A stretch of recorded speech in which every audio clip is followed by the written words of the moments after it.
നമസ്കാരം. ചില ആളുകൾ എന്ത് ചെയ്താലും പരാജയപ്പെടും. എപ്പോഴും ഫ്ലോപ്പായി പോകുന്ന, പരാജയമായി പോകുന്ന ആളുകളുണ്ട്. അപ്പോൾ അവർ വിചാരിക്കും എന്തോ ഭാഗ്യക്കേടാണ്, എൻ്റെ ഗതികേടാണെന്നെല്ലാം ചിന്തിക്കും. പക്ഷെ യഥാർത്ഥത്തിൽ അതാണോ? അല്ല. പലപ്പോഴും ഒരേ പാറ്റേൺ തന്നെ നമ്മുടെ ജീവിതത്തിൽ ഉണ്ടാകാറുണ്ട്. ചിലപ്പോൾ തുടർച്ചയായ പരാജയങ്ങളായിരിക്കാം, അല്ലെങ്കിൽ വഞ്ചിക്കപ്പെടുന്നതായിരിക്കാം, അതല്ലെങ്കിൽ വീണ്ടും വീണ്ടും കടത്തിൽ പോകുന്നതായിരിക്കാം. ഇങ്ങനെ നെഗറ്റീവായിട്ടുള്ള പല കോൺസിക്വൻസസും ജീവിതത്തിൽ തുടർച്ചയായി വരുമ്പോൾ നമ്മൾ വിചാരിക്കും എനിക്കെന്തോ പ്രശ്നമുണ്ട്. ചില സാഹചര്യങ്ങളൊക്കെ അങ്ങനെ ഉണ്ടാകാൻ സാധ്യതയുണ്ട്.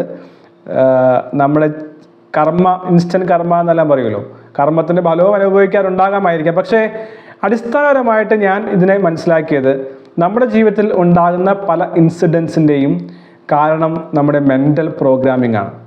ഞാനൊരു സെഷൻ തെറാപ്പി ചെയ്തപ്പോൾ എനിക്കിതിനെക്കുറിച്ച് കുറച്ചുകൂടി ആഴത്തിൽ മനസ്സിലാക്കുവാനായിട്ട് സാധിച്ചു.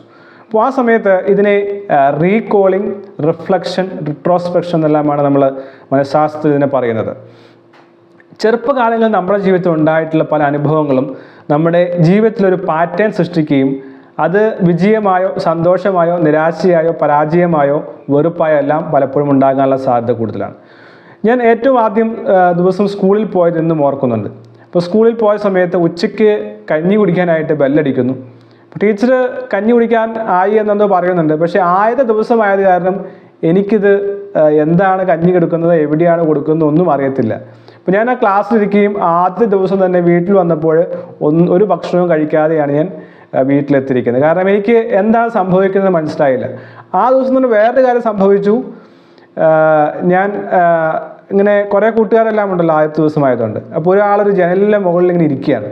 അപ്പോൾ ഞാൻ ആ സൈഡിൽ ചെന്നിട്ട് അദ്ദേഹത്തോട് ചോദിച്ചു, എന്താ അവിടെ ഇരിക്കുന്നത്, ടീച്ചർ വഴക്ക് പറയുമെന്ന് പറഞ്ഞു ജനലിൽ കയറിയിരുന്നു കഴിഞ്ഞാൽ.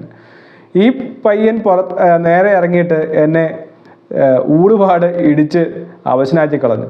അപ്പോൾ ഈ രണ്ടവസ്ഥയും എന്നെ വളരെ നിസ്സഹായ അവസ്ഥയിലേക്ക് വിട്ടൊരു അനുഭവമായിരുന്നു. വളരെ ചെറുപ്പത്തിൽ 5 വയസ്സ് 6 വയസ്സ് സമയത്ത്.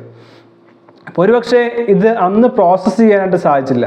അത് നമ്മുടെ മനസ്സിലുണ്ടാക്കിയ ഒരു തോട്ട് എന്ന് പറയുന്നത് നിസ്സഹായ അവസ്ഥയാണ്. ഒരു ഇൻസിഡൻറ്റ് വരുമ്പോൾ എന്ത് ചെയ്യണമെന്ന് അറിയാതെ നിസ്സഹായമായി പോകുന്ന അവസ്ഥ.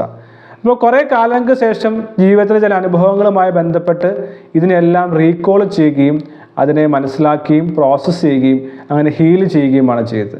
അപ്പം ഞാനിത് പറയാൻ കാരണം പലപ്പോഴും നമ്മുടെ ജീവിതത്തിൽ ഉണ്ടാകുന്ന പരാജയങ്ങൾ അല്ലെങ്കിൽ തോൽവികൾ അല്ലെങ്കിൽ വീഴ്ചകൾ, കടങ്ങൾ, നിരാശകൾക്ക് എല്ലാം കാരണം ചെറുപ്പത്തിലെയോ അതല്ലെങ്കിൽ ബാല്യകാലങ്ങളിൽ ഉണ്ടായിട്ട് പല അനുഭവങ്ങളുമാണ്. അപ്പം നാം എപ്പോഴും ചെയ്യേണ്ടത് ഇങ്ങനെ എന്തെങ്കിലും ഒരു ഇൻസിഡൻസ് ജീവിതത്തിൽ റിപ്പീറ്റ് ചെയ്യുന്നുണ്ടെങ്കിൽ, പരാജയങ്ങൾ റിപ്പീറ്റ് ചെയ്യപ്പെടുന്നുണ്ടെങ്കിൽ, ബ്രേക്കപ്പുകൾ റിപ്പീറ്റ് ചെയ്യപ്പെടുന്നുണ്ടെങ്കിൽ, അല്ലെങ്കിൽ കടം വീണ്ടും വരുന്നുണ്ടെങ്കിൽ, വഞ്ചന വീണ്ടും ജീവിതത്തിൽ വരുന്നുണ്ടെങ്കിൽ നാം തീർച്ചയായും ഈ എക്സസൈസ് ചെയ്യേണ്ടത് ആവശ്യമാണ്.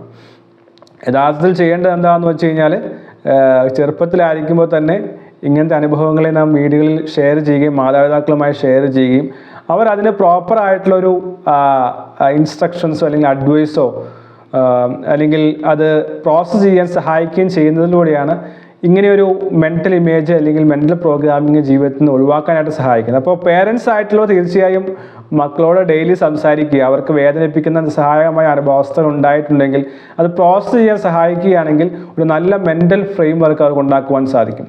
അതല്ല മുതിർന്നയാളായി എങ്കിൽ നാം തീർച്ചയായും ഈ പ്രോസസ്സ് ചെയ്യേണ്ടത് ആവശ്യമാണ്. ഇപ്പോൾ എറിക് ബേൺ എന്ന് പറയുന്ന ആളാണ് ട്രാൻസാക്ഷൻ അനാലിസിസ് എന്ന് പറയുന്ന ഒരു ചിന്ത കൊണ്ടുവന്നിട്ടുള്ളത്.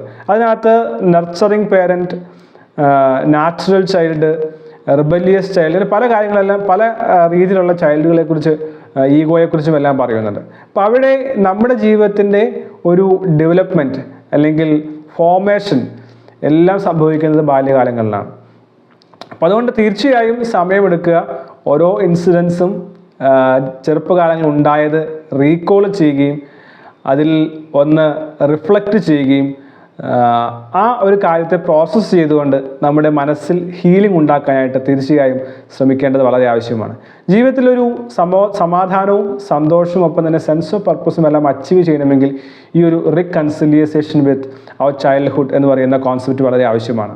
അപ്പോൾ ഒന്ന് സമയമെടുക്കുക, ഒരു പേഴ്സണൽ ടൈം എടുത്തുകൊണ്ട് നമ്മുടെ ജീവിതത്തിൽ എസ്പെഷ്യലി ചെറുപ്പകാലം ഉണ്ടായിട്ടുള്ള ദുരനുഭവങ്ങളെയും വേദനകളെയും മുറിവുകളെയും എല്ലാം എഴുതുകയും ഡോക്യുമെൻ്റ് ചെയ്യുകയും പറ്റുമെങ്കിൽ ഒരു തെറാപ്പിസ്റ്റിൻ്റെ സഹായത്തോടെ അതിനെ പ്രോസസ്സ് ചെയ്തുകൊണ്ട് പതിയെ പതിയെ മെഡിറ്റേഷനിലൂടെയും മൈൻഡ്ഫുൾനെസ്സിലൂടെയും ഹീൽ ചെയ്തുകൊണ്ട് നമ്മുടെ ജീവിതത്തിൽ കൺസിസ്റ്റൻ്റായി ഒരു പാറ്റേൺ, അത് തോൽവിയുടെയോ നിരാശയുടെയോ പരാജയത്തിൻ്റെയോ തകർച്ചയുടെയോ വഞ്ചനയുടെയോ ബ്രേക്കപ്പുകളുടെയോ ഉണ്ടെങ്കിൽ തീർച്ചയായും പ്രോസസ്സിലൂടെ നമുക്ക് തിരിച്ചു വരുവാൻ സാധിക്കും.